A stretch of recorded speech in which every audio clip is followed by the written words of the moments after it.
오늘 우리에게 은혜 주실 하나님의 말씀은 요한복음 12장 12절에서 19절 말씀입니다. 이 계시의 말씀 읽을 때 다 자리에 일어나셔서 한 목소리로 합독하겠습니다.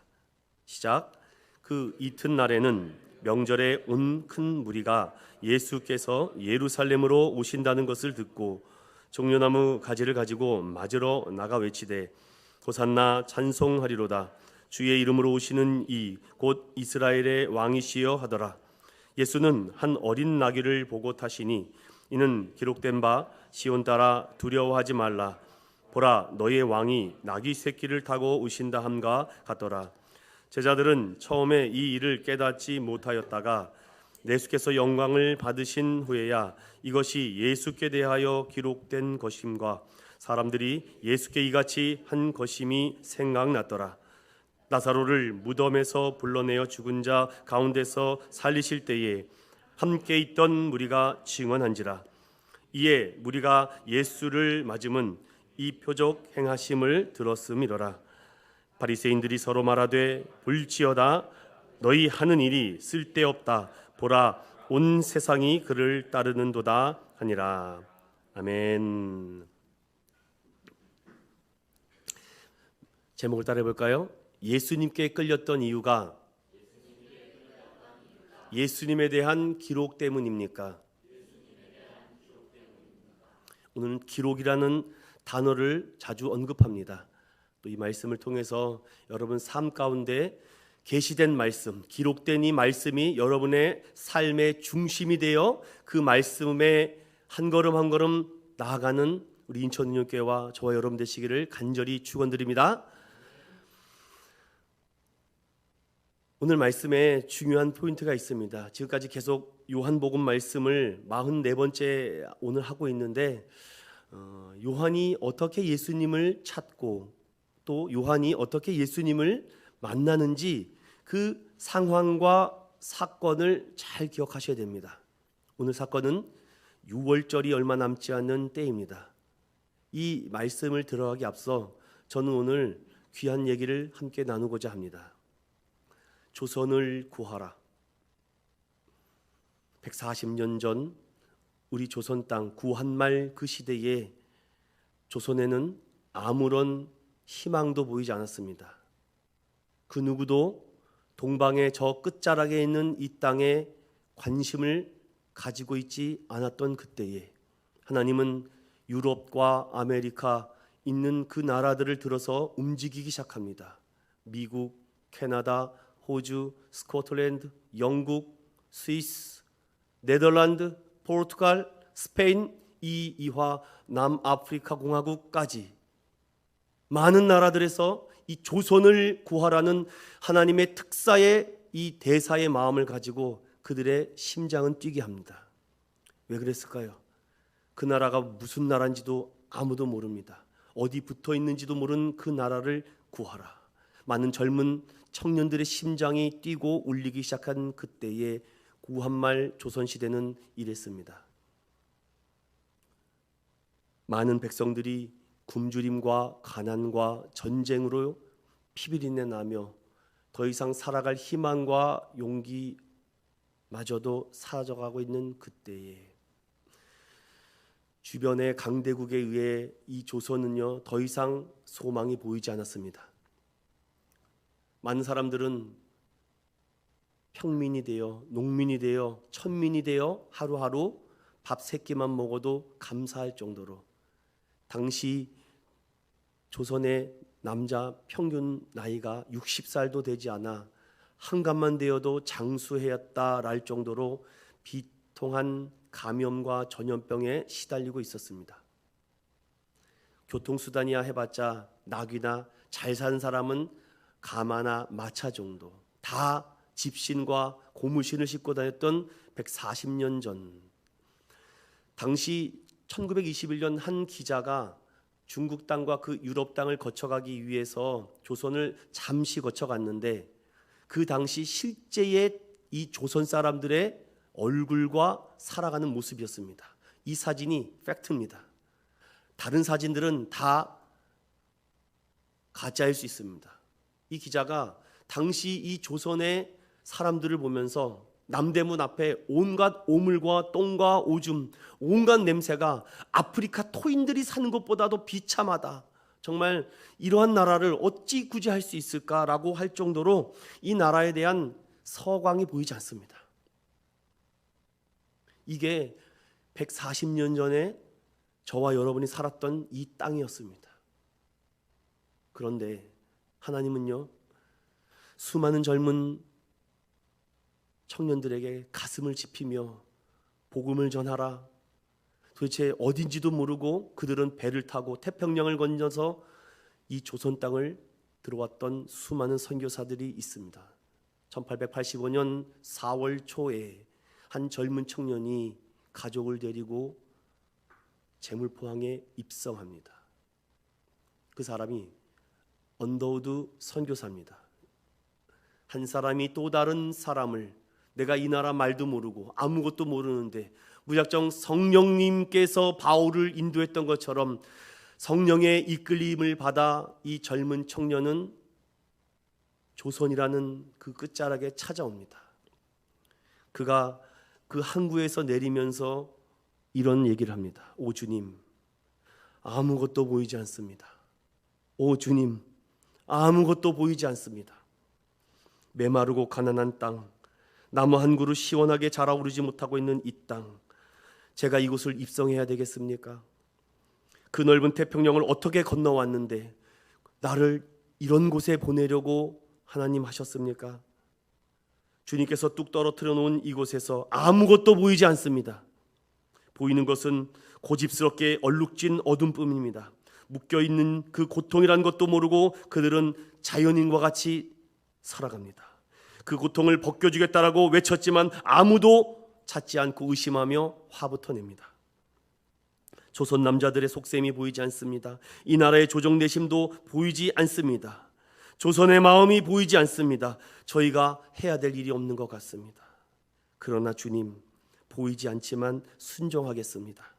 겸손하게 순종할 때 주께서 일하시고 역사하여 이 조선 땅을 하나님의 나라로 만들 줄로 믿습니다 라고 했던 그 젊은 20대 젊은 청년들이 피를 흘리며 피를 토하며 이 땅을 복음 전하기 위해서 입국한 수많은 사례가 140년 전에 있었습니다. 놀라운 사실은요, 이 사람이 호레이스 그랜트 언더우드라는 이 사람이 연희 전문 학교, 오늘의 연세대학교를 세운 사람이죠. 이 선교사를 통해서 연대는 오늘날도 10월이 되면은 역사 속의 연세인이라고 하며 그를 기억하고 생각한다고 합니다. 그가 와서 했던 것은요, 이 추하고 냄새나고 더러운 이 땅을 거룩한 땅 회복하기 위해서 그는 아낌없는 시간과 물질과 마음을 바칩니다. 그가 마지막에 이렇게 합니다. 하나님, 메마르고 가난한 땅, 보이는 것 없는 이 어둠에 하나님 무엇부터 시작해야 될지 성령님 말씀해 주십시오. 언더우드는 하나님께 순종을 약속했고 주님이 펼쳐주실 앞으로의 미래를 꿈꿨을 것입니다. 그가요, 그렇게 오래 살지 못했습니다.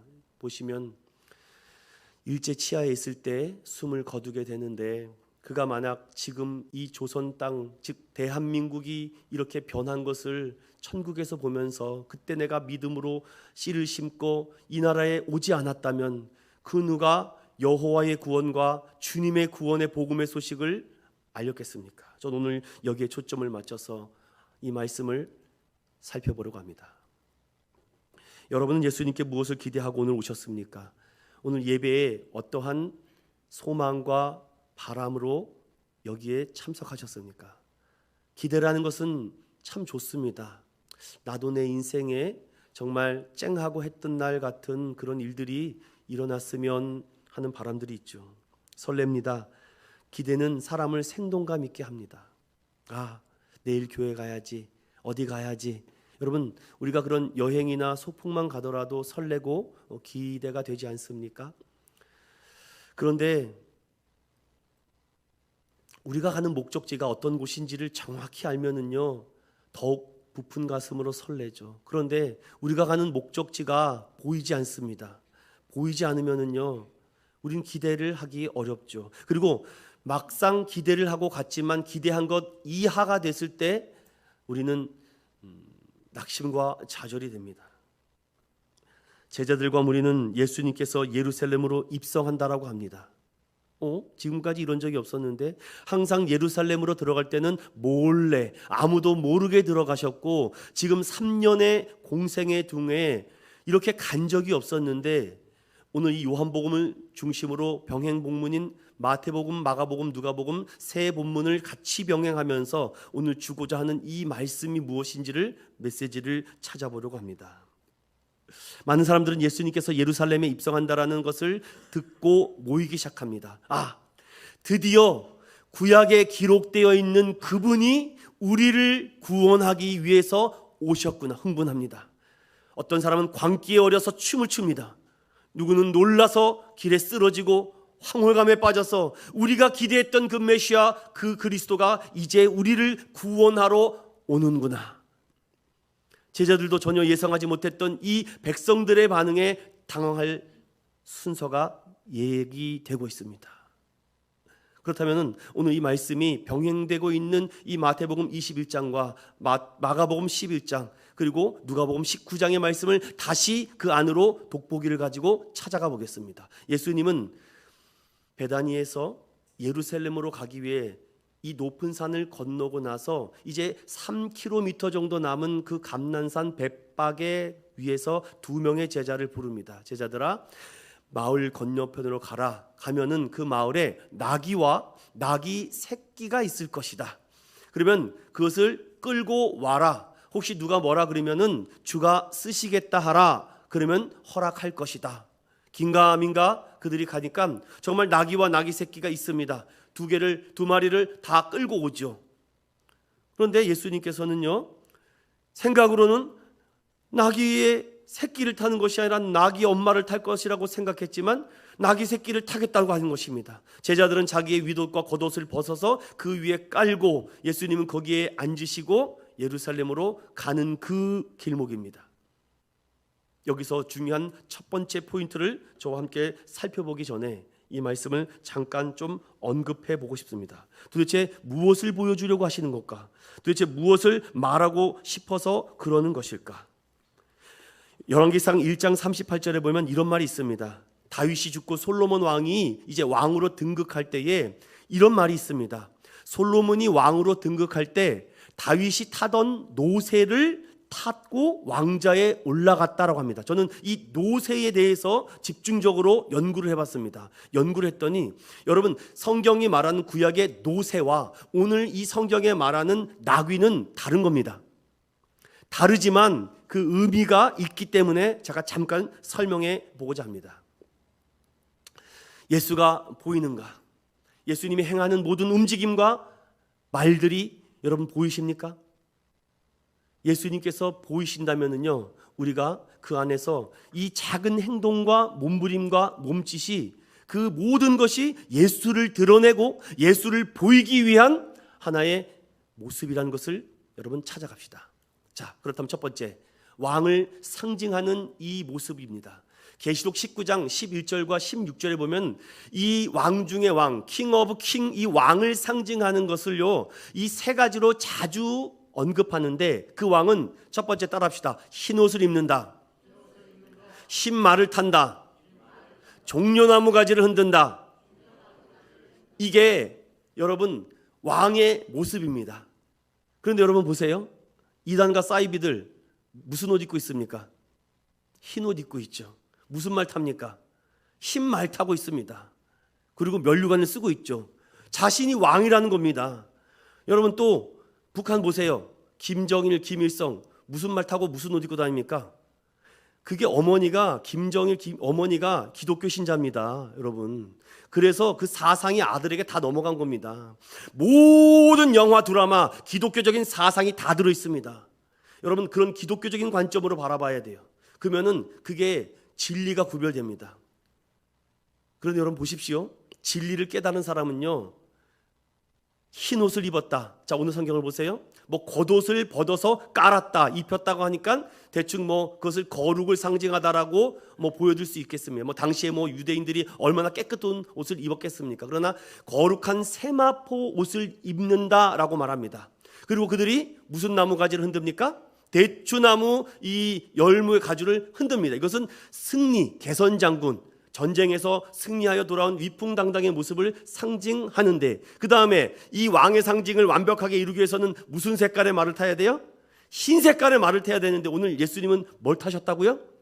나귀 새끼.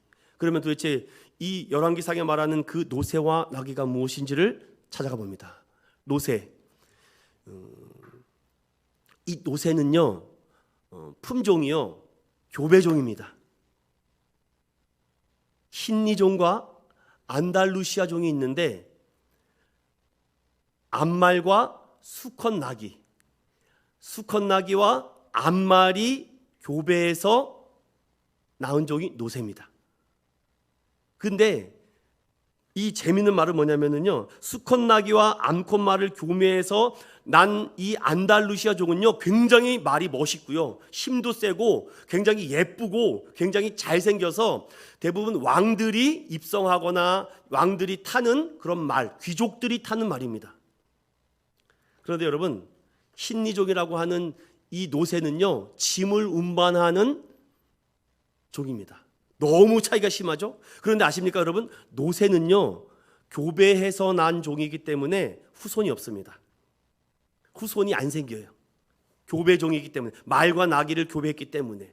그런데 교배해서 안달루시아 종이 나면은 왕들이 타고 귀족이 타고, 그런데 이게 힌니가 나오면은 짐을 운반하는 그런 종으로 사용했다고 합니다. 여러분, 예수님께서 무엇을 타셨겠습니까? 안달루시아 종을 탔겠습니까? 오늘 보니까 나귀 새끼, 성경에는 그것을 동키, 나귀라고 되어 있습니다. 보기에 봐도 사람이 탈 만한 것은 아니지만 지금도 유대인들은 나귀를 타고 다닌다고 합니다.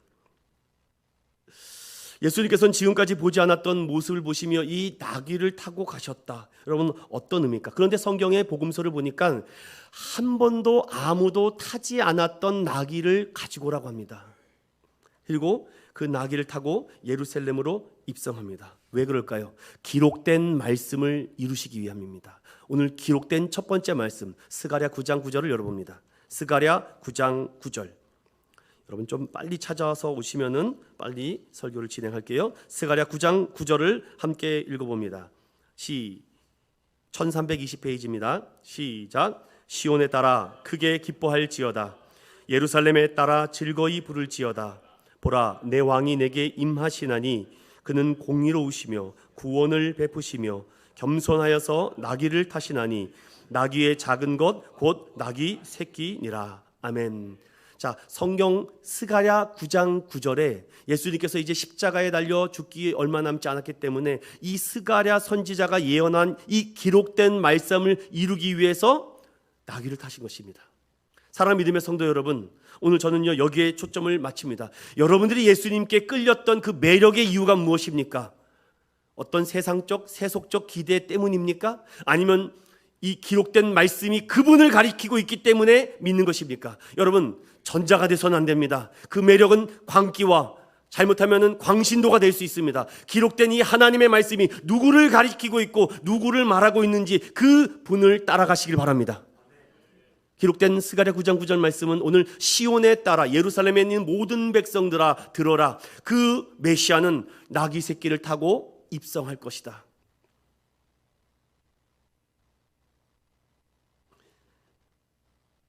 그분은 흰 옷을 입은 것 같아 보이지도 않습니다.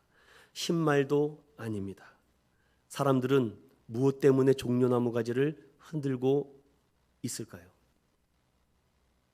성경 이 말씀에 예수님이 탔던 이 나귀 새끼와 다윗과 솔로몬 왕이 탔던 그 안달루시아 종의 이 노새와는 너무 차이가 많습니다. 여기서 보여주고자 하는 첫 번째 메시지가 무엇일까요? 예수님은 겸손의 왕, 평강의 왕, 평화의 왕으로 이 땅에 오신 것입니다. 세속적인 어떤 기대와 화려함과 영광과는 전혀 관련 없는 이 어린 나귀 새끼를 타고 고난받고 겸손의 종으로 오신 줄로 믿습니다.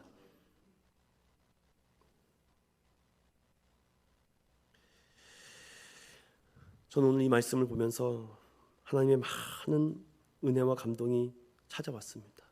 나 같은 죄인과 자격 없는 자에게 누군가 찾아오시지 않았으면 만날 수 없었겠구나. 그분이 나에게 평강과 평안을 말씀해 주셨기 때문이구나. 다시 요한복음으로 넘어올까요? 자, 요한복음으로 다시 들어가 봅니다. 자, 12절에 보면은 그 이튿날이라고 했습니다. 여러분, 그 이튿날이면 그 전날에 어떤 일이 있었죠?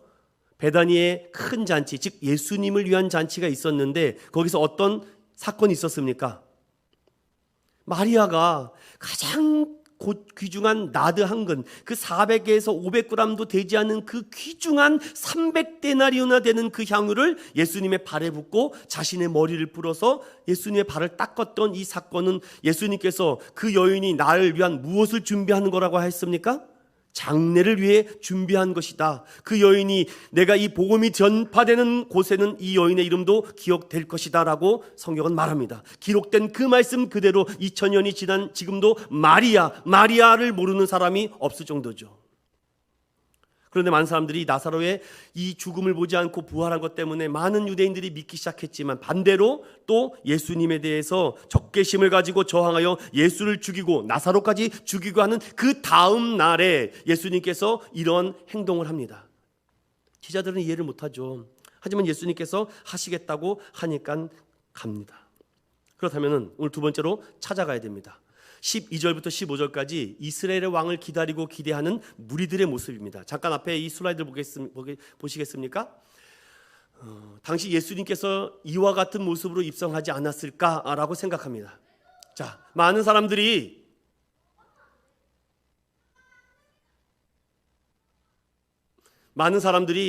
외치기 시작합니다. 그런데 당시 예루살렘에 대략 인구가 10만 명 정도가 살았다고 합니다. 그런데 6월절 이 일주일 기간에는 전국의 순례자들이 다 모이기 때문에 많게는 200만 명, 더 많게는 250만 명 정도가 예루살렘에 들어오는데 왜 들어옵니까? 자신의 정결함과 성결함과 또 자신의 이 모든 것을 또 하나님께 드리기 위해서 옵니다. 그래서 필립 샤프의 역사서를 찾아보면요, 이런 얘기가 있습니다. 당시 예루살렘 근처의 성전에는 피냄새, 양의 피와 염소의 피와 소의 피냄새가 진동하여 코를 찔렀다라는 이 메시지가 있습니다. 무슨 말입니까?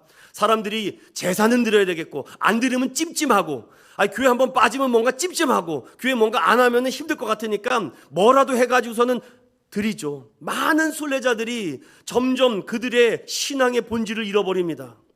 그래도 1년에 한 번은 찾아와야 되니까 6월절날 성인들은 찾아와서 양도 염소도 끌고 오기 힘드니까 성전 앞에 가서 양과 염소를 돈 주고 구합니다. 성전에 들어가려니까 이 로마 돈과 이 그리스 돈을 사용할 수 없어서 거기서 돈을 바꿉니다. 그런데 그 사람들이 어디에 있었습니까? 성전 안에 있었습니다. 여기가 우리가 기억해야 될 모습들입니다. 지금 종려나무 가지를 흔들고 이 옷가지를 땅에 폈던 그 모든 사람들이 이와 같은 행동을 했다는 걸 잊지 마십시오. 아무도 그들이 그것이 잘못됐다라고 지적하거나 그것이 틀렸다라고 말하는 사람이 한 명도 없었으며, 당시 종교 지도자, 서기관, 장로, 바리새인도 다음과 같은 성전에서의 이 추태와 이 행동을 어느 누구도 막지 못하고 있는 그때에 이 사람들은 모여서 우리의 왕이시여, 우리의 왕이시여라고 외치고 있습니다. 예수님이 무슨 마음으로 이 나귀 새끼를 타고 예루살렘으로 입성했을까요? 당시 인파가 이렇게 많이 모였습니다. 이거는 지금 현재 모습입니다. 당시 이렇게 사람들이 모이고 거룩한 모습으로 하나님께 나왔다고 합니다. 그런데 이 사람들이 모여서 예수님에 대한 소문을 들었죠. 그는 메시아고, 그는 치유와 기적과 역사와 모든 것, 우리가 기다리던 그 기록된 말씀, 그분이 맞구나. 그들에게 믿음이 불러일으키는데 그들이 기대하고 원했던 메시아와 왕은 정치적 혁명가, 개혁적 혁명가, 우리를 다윗의 시대와 솔로몬 시대로 변화시키고 바꿔줄 왕으로 기대하는 모습의 속내를 감추고 있습니다. 그들은 이렇게 외칩니다. 호산나, 호산나, 호산나, 호산나. 이 말을 누가 했습니까? 성경 평행 본문을 살펴보면 예수님께서, 이걸 좀 보여드릴까요? 이걸 다시. 예수님께서 나귀를 새끼를 타고 갈 때 앞에서 제자들과 뒤에서 제자들이 이렇게 이끌고 갑니다. 그런데 우리가 성경을 정확히 보면은요, 그 말을 누가 먼저 시작했느냐? 제자들이 먼저 시작했습니다. 왜냐? 제자들도 성경을 알거든요. 구약에 기록된 말씀을 알았기 때문에 시편 118편의 말씀을 가지고 호시레스라고 외치면서 구원하소서, 나를 구원해. 죄에서 구원하는 것이 아니라 그들이 생각하는 이 세이비어는 어떤 구원입니까? 나를 가난해서, 나를 이 죽음에서, 나를 이렇게 질병에서 구원해달라는 메시지였던 것입니다. 여기서가 비극이에요. 예수님은 그러려고 온 것이 아닙니다. 그들이 원하는 물질적, 건강적 이것을 위해 오신 것이 아니라 그를 죽음과 사망과 고난과 그 고통에서, 죄악에서 건져내기 위해서 구원자로 오셨는데 많은 사람들은 그렇게 생각하지 않고 있습니다. 심지어 제자들까지도 호시아나 호시아나, 지금도 유대 랍비들은 호시아나라고 이렇게 예배하고 기도합니다. 제자들은 말합니다. 찬송하리로다 주의 이름으로 오시는 왕이여, 하늘에는 평화여, 가장 높은 곳에서는 영광이다 라고 말합니다. 이제 우리도 3년 동안 고생 많이 했는데 이제 우리도 좋은 날이 오는구나.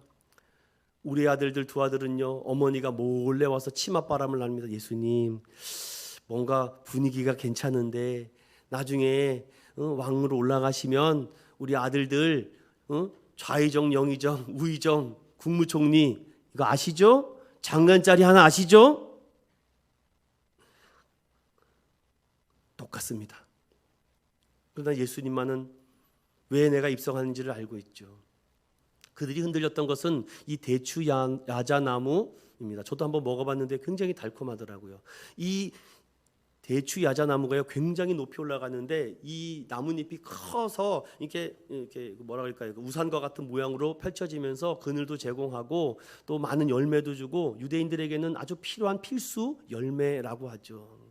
그런데 이것이 승리를 상징하여서 성전을 지을 때 솔로몬은 이 성전 안에다가 다음과 같이 야자나무를 각인하여서 이 성전에도 그려놓을 정도죠. 그만큼 많은 사람들이 이 종려나무를 흔든다는 것은 바로 승리를 상징하는 의미로 생각합니다. 그러니 한두 사람이 그렇게 했다면은요, 뭐 그냥 하고 넘어갈 수 있지만 거기에 모였던 수십만 명이 그렇게 예수님이 입성하는 과정 속에 환영하는데 왜 환영하는지를 모릅니다. 남들이 하니까 나도 한다고. 야, 저기 가면 저렇게 되는데 좋대. 사랑 믿음의 성도 여러분, 예수님께서 어떤 매력으로 그들이 끌고 있는지를 깊이 묵상하려고 합니다. 호산나 우리를 구원하소서. 그런데 보십시오. 이제 제가 이 부분을 조금 더 살펴보기 위해서 여러분 요한복음 12장 16절에 요한이 주석으로 달아놓은 이 말씀이 우리가 한번 묵상해 봐야 됩니다. 16절 다 같이 봅니다. 시작. 제자들은 처음에 이 일을 깨닫지 못하였다가 예수께서 영광을 얻으신 후에야 이것이 예수께 대하여 기록된 것임과 사람들이 예수께 이것이 한 것임이 생각났더라. 아멘. 놀라운 사실은요, 예수님의 마태, 마가, 누가의 이 기록은요 AD 40에서 60년 사이에 기록됐다라고 보는데 이미 예수님은 승천하신 이후죠. 그런데 이 요한이 기록했던 이 요한복음은 반모섬에서 AD 90년 이후에 기록된 말씀입니다. 그러니 요한이 성령에 감동되어서 이 요한을 기록하면서 오늘 이 요한복음에는 특별하게 주석이 많이 달려있어요. 이래서 이랬다, 그래서 생각났다, 그래서 그랬다. 기록된 말씀이 그래서 이루시기 위해서 그렇게 하셨구나. 요한은 자주 이렇게 기록된 말씀을 통해서 그분이 메시아고 그분이 그리스도이심을 점점 확신하고 발견하게 됐다는 사실이죠. 아이고, 누가 예수 만났대, 나도 한번 만나보세. 사랑하는 믿음의 성도 여러분, 그렇게 해서 예수를 만날 수도 있을지 모르겠습니다. 하지만 성경에 기록된 이 말씀 대신 육신 대신 그 예수님을 만나시기를 간절히 축원드립니다. 세속적인 욕심과 욕망으로 예수를 만나지 마십시오. 자칫 광신도가 되기 쉽습니다. 왜 사람들이 이단에 빠지는지 아십니까? 여러분, 이단과 사이비는 달라요. 이단은 교부 철학 AD 300년에 있던 터툴리안의 그 교부 철학의 책을 읽어봐야 됩니다. 여러분, 이게 이단인지 아닌지, 저 목사가 어떤 설교를 하는지 성도들이요 공부를 안 해요. 다 차단시킵니다. 얼마나 무서운지 아세요, 여러분? 한번 사람이 딱 각인이 되면요 안 들립니다. 베레아 사람처럼 날마다 성경을 상고하시고 그 말이 그런가 안 그런가 날마다 찾아보고 검색하시길 바랍니다. 여기서 한 걸음 더 나가 검색은 잘합니다. 기똥차요 막 검색은 막. 그런데 왜 묵상은 안 하십니까? 검색하셨다면 반드시 그 검색된 내용을 묵상하시기 바랍니다. 오늘 예수님께서 이 행동을 요한 당신은 몰라요. 요한만 몰랐습니까? 많은 제자들도 전혀 모르고 있었는데 보세요. 예수께서 영광을 얻으신 후, 여러분 영광을 얻었다는 것이 무엇입니까? 바로 예수님께서, 제가 로마서 8장 강의할 때 예수님의 나심, 사심, 죽으심, 장사되심, 그리고 뭐라 그랬습니까?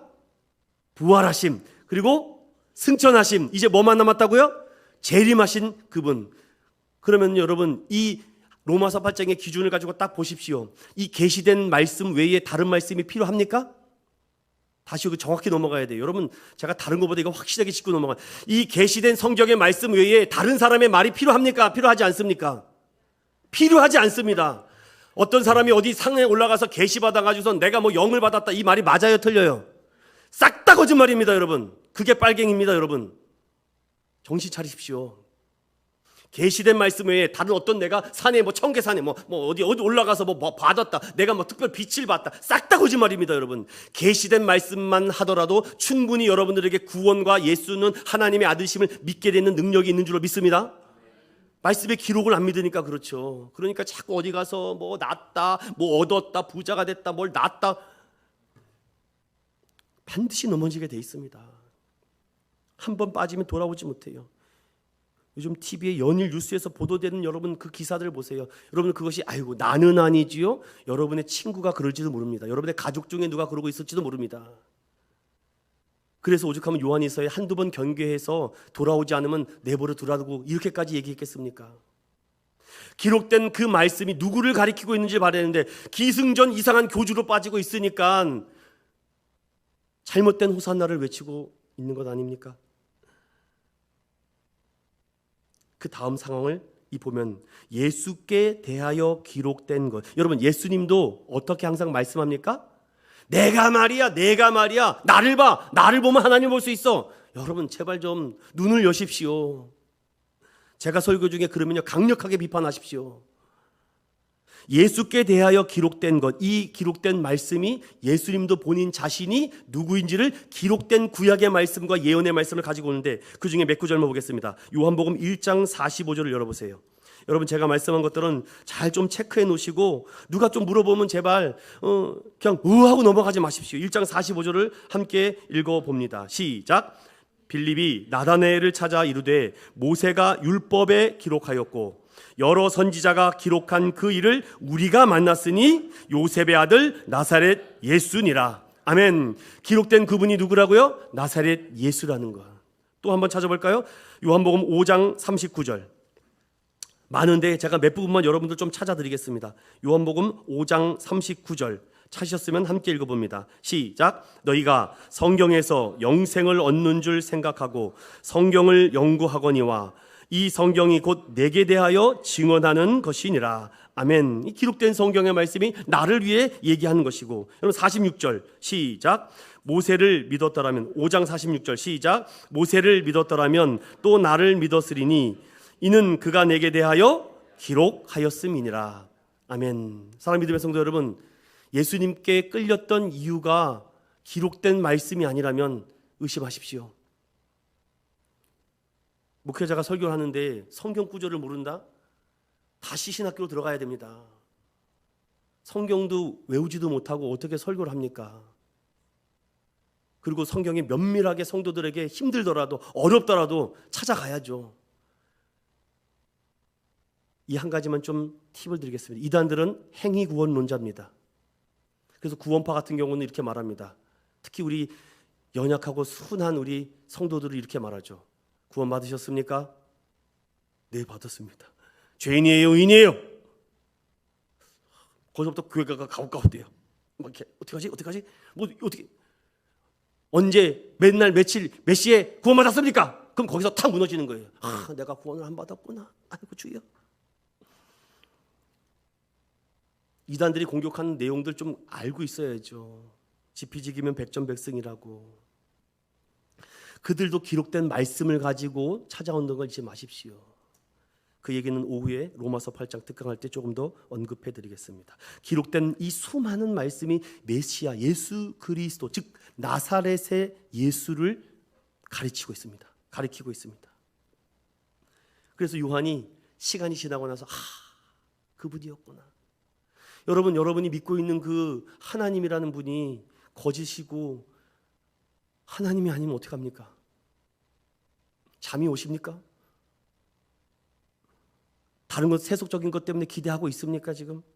예수님이 왜 예루살렘으로 어린 나귀를 타고 가신지 그것도 모르고 있다면 성경의 말씀의 예언을 이루시기 위해 이 한마디면 끝나는데 너는 그런 것도 모르니? 교회 목사님이 그런 것도 안 가르쳐줘? 목사님이 안 가르쳐준 게 아니라 여러분들이 잠들었으니까 안 들리는 거죠. 성령의 영을 받지 못하면 하나님의 말씀을 깨달을 수가 없습니다. 여러분 안에 성령의 영으로 가득하시기 바랍니다.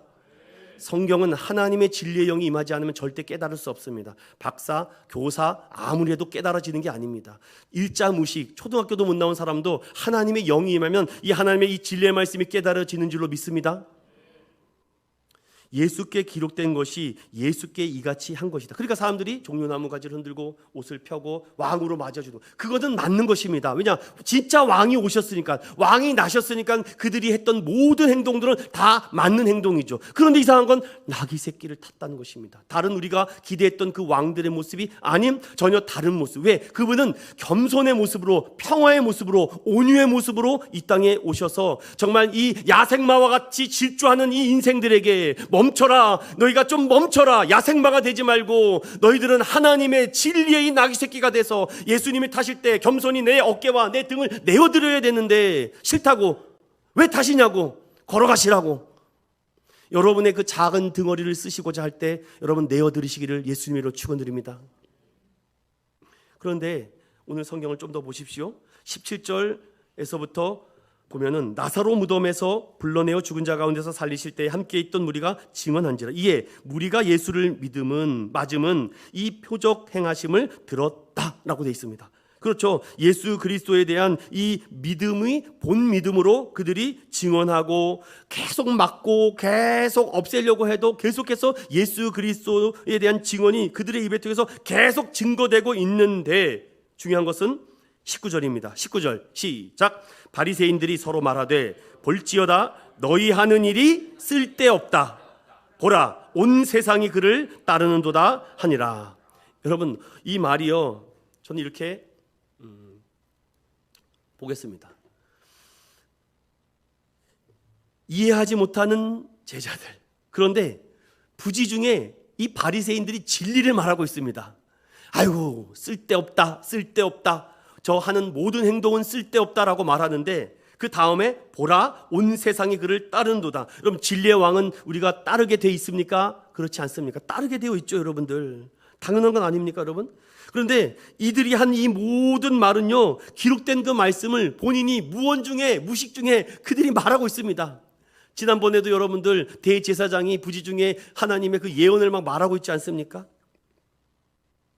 저는 여기서 우리가 왜 예수 그리스도의 이 표적과 흔적을 가지고 살아가야 되는지 다시금 여러분에게 좀 이 말씀을 깊이 나누고 마무리를 좀 해보려고 합니다. 여러분 한번 에베소서 3장, 오늘 좀 성경을 찾아볼게요. 에베소서입니다. 에베소서 3장.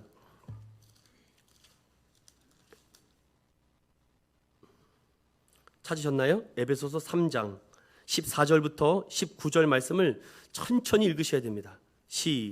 에베소서 3장 14절부터 19절 시작. 이러므로 내가 하늘과 땅에 있는 각 족속에게 이름을 주신 아버지 앞에 무릎을 꿇고 비노니 그의 영광의 풍성함을 따라 그의 성령으로 말미암아 너희 속사람을 능력으로 강건하게 하시오며 믿음으로 말미암아 그리스도께서 너희 마음에 계시게 하시옵고 너희가 사랑 가운데서 뿌리가 박히고 터가 굳어져서 능히 모든 성도와 함께 지식에 넘치는 그리스도의 사랑을 알고 그 너비와 길이와 높이와 깊이가 어떠함을 깨달아 하나님의 모든 충만하신 것으로 너희에게 충만하게 하시기를 구하노라. 아멘. 여러분 성령님께서 우리 겉사람은 약해도 우리 속사람은 강력하게 여러분들을 이끌고 인도함 받으시길 바랍니다. 그럴 때 성령님이요 그리스도의 사랑을 알게 하십니다. 여러분, 성령님이 그리스도의 사랑을 알고 우리가 예수를 알 때 하나님이 나를 위해서 무엇을 한 사실을 깨닫게 된다니까요. 그래서 오늘날 현대 그리스도인들이 성령 받지 못하면 절대 예수를 주라고 고백할 수 없습니다. 고린도전서 12장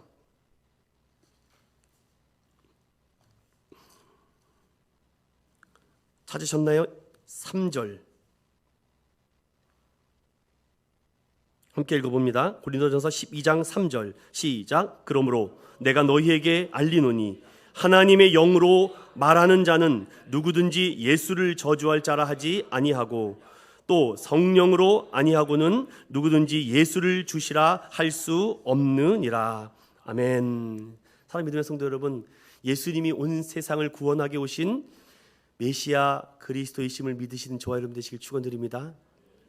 그러면요 성령님의 은혜를 받아야 돼요. 성령의 충만함을 받지 못하면 예수 그리스도의 십자가의 사랑이 깨달아지지 않습니다. 그의 사랑이 얼마나 깊은지 높은지 넓은지를 성령님이 알게 해주셔야 된다니까요. 왜 오늘도 성령 충만함을 간구하지 않으십니까? 여기 이 예루살렘으로 입성하고 있는 많은 사람들은 성령 받지 못했습니다. 그들이 외치는 것은 그들의 기대와 예수님의 기대가 너무 다릅니다.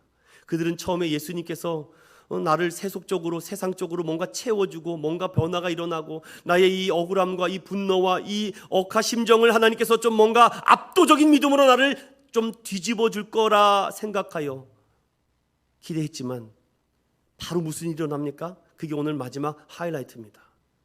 마태복음, 마가복음, 누가복음에는 다음과 같은 기록이 추가되어 있습니다. 바리새인들이 그와 같이 온 세상을 봐라 저런 쓸데없는 짓을 하네 라고 핀잔을 주고 편견을 하고 있을 그때 예수님께서는 아무 말도 하지 않고 예루살렘 성으로 입성하여 바로 어디로 가십니까? 성전으로 들어가십니다. 성전으로 들어가니까 가관이죠. 여기서 양 잡는 소리, 저기서 염소 잡는 소리, 저기서 꽥꽥꽥 온통 성전 안이 동물 울음소리와 사람들의 떠드는 시장 저작거리와 같은 소리가 넘쳐납니다. 사방에는 오물이 넘쳐납니다. 똥냄새가 납니다. 오줌 냄새가 납니다. 여기저기 살려달라는 그 동물의 메아리가 들리지 않습니까? 저는 눈을 감고 그 예루살렘 성전에 하나님께서 보여주신 그 모습이 참시 보였습니다. 우리 조선 땅이 그랬거든요. 구한말 조선 땅이 아무도 찾아오지 않는 보이지 않는 그 땅, 썩어버린 타락한 부패한 땅. 왕은 자기 살기만 바빴고 많은 지도자들은 부정과 부패를 폭리와 세금 착취를 하고 있는 그때에 꼭 예루살렘의 그 성전의 모습이 구한말 조선의 모습. 그런데 하나님은요 한 사람들을 입성시켜서 입국시켜 조선 땅을 변화시키지 않았습니까? 예수님께서는 성전에 들어가서 가장 먼저 한 일은요 딱 보시고 채찍을 만드십니다. 긴 채찍을 만드시고 제일 먼저 주저없이 그들에게 채찍을 휘두르십니다. 전 거기서 가슴이 철렁 내려앉았습니다. 채찍 맞을 때가 좋은 것이구나. 아유 괜찮아 뭐가 괜찮습니까? 안 괜찮습니다. 내 욕심, 내 소원, 내 꿈, 내 기대를 안고 살아가면서 그들이 무슨 성전의 기능이 회복되겠습니까? 예수님은 그 채찍을 만들어서 양과 염소를 몰아내십니다. 성전 안에서 돈을 바꾼 사람을 쫓아내며 기록된 말씀을 말합니다. 여러분 잘 아시죠? 이 기록된 말씀이 무엇입니까? 내 집은 만민이 기도하는 집이다. 너희가 어찌 강도의 구렬로 만드냐. 기록된 말씀을 가지고 그 성전의 기능을 다시 회복하시고자 합니다. 그러면서 다 쫓아내고 나신 다음에 성전을 향해서 눈물을 흘리세요. 성전을 향해서 우셨다라는 기록이 정확하게 복음서에 기록되어 있습니다. 이전에 예수님 말하면 내가 이 성전을 헐고 사흘 만에 세우리라. 기록된 말씀 한치의 오차도 없습니다. 저는 기록된 그분 예수 그리스도를 믿는 목사입니다. 그냥 누가 뭐 만났다고, 뭐 누가 뭘 이루게 해줬다고, 누가 뭘 이렇게 내 삶에 뭔가 세속적인 채워줬다고, 뭔가 병을 낫게 했다라는 그 예수님도 맞지만 저는 이 기록된 하나님 말씀이 육신되어 이 땅에 오셔서 우리에게 은혜와 진리의 말씀을 선포하여 그에게 하나님께서 나라를 복음을 가르쳐 주시고 천국 복음을 얘기하며 병든 자, 눈먼 자, 귀머거리 소경을 치료하고 또한 나사렛 예수 이름으로 일어나 걸으라신 그분이 예수 그리스도이심을 믿습니다. 결론으로 말씀하시겠습니다. 여러분은 예수님께 끌렸던 이유가 무엇입니까? 어떤 세속적 기대입니까? 아니면 자신의 욕망을 채우기 위해서 예수를 따르고 있습니까? 예수님은 인간의 욕망과 욕심을 채우기 위해 오신 적 없습니다. 예수님은 구약에 기록된 말씀대로 인류의 구원과 영혼의 구원을 위해서 오셨습니다. 예수님은 기록된 말씀을 항상 그들에게 증거하셨고 기록된 그가 나라고 증거하셨습니다. 오늘도 이 말씀을 통해서 예수님이 보이셔야 됩니다. 성령님을 통해서 평화의 왕 예수 그리스도가 여러분의 심령을 두드리셔야 됩니다. 호산나 to the King. 여러분, 이제 4월은요 종려주일과 고난주간 부활절, 우리 기독교의 성탄절보다 더 큰 페스티벌이 부활절이 돼야 될 것입니다. 예수가 보이네. 여러분 보이십니까? 여러분의 가정에 예수가 보이십니까? 우리 인천은연교회에 예수가 보이십니까? 한 교회 목사님께서 이렇게 말합니다. 우리 교회 성도는 30명입니다. 근데 거기 있는 집사님들이 목사님이 오늘 뭐 잠이 덜 깨셨나? 우리 교회 전체 성도가 29명밖에 안 되는데 우리 교회 성도는 30명입니다. 예수님, 목사님이 오늘 실성을 하셨네. 우리 교회 성도는 30명입니다. 사람들은요 예수가 보이지 않으니까 29명만 보이죠. 우리 인천은행교회 성도는 여러분 예수님과 함께 포함되어야 됩니다. 잊지 마십시오. 여러분의 식구가 4명입니까? 6명입니까? 그러면 이제 1명 더 추가하셔야 됩니다. 그러지 않으면 예수가 보이지 않아요. 여러분의 삶과 가정과 일터 속에 예수가 보이시기를 주님의 이름으로 축원드립니다.